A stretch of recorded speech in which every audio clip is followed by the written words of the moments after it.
Homemade snow cone syrup is just so easy to make. Homemade snow cone syrup is such a breeze. Just keep it in the refrigerator. And boy, the kids are just going to go crazy over this.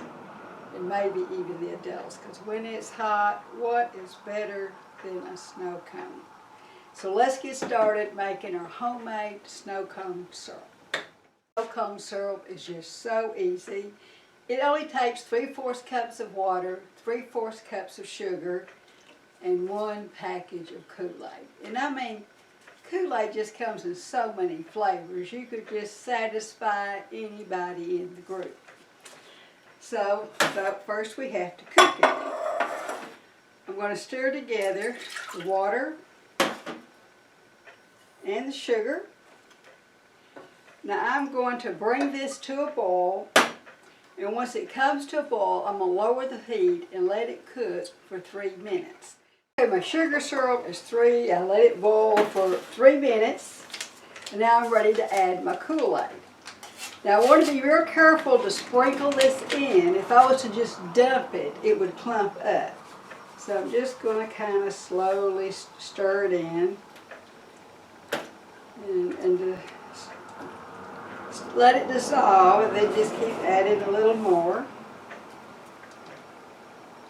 I want this to completely dissolve.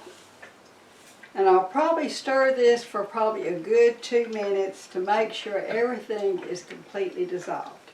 Okay, I have stirred this for 2 minutes. I know it's completely dissolved, and kind of let it cool, give it a chance to cool off a little bit. Now if you had one of those condiment bottles, that would be great. I used to be a beekeeper, so I had lots of these little bottles for honey. But if you don't have any of those, just use a water bottle. You're just going to pour it in,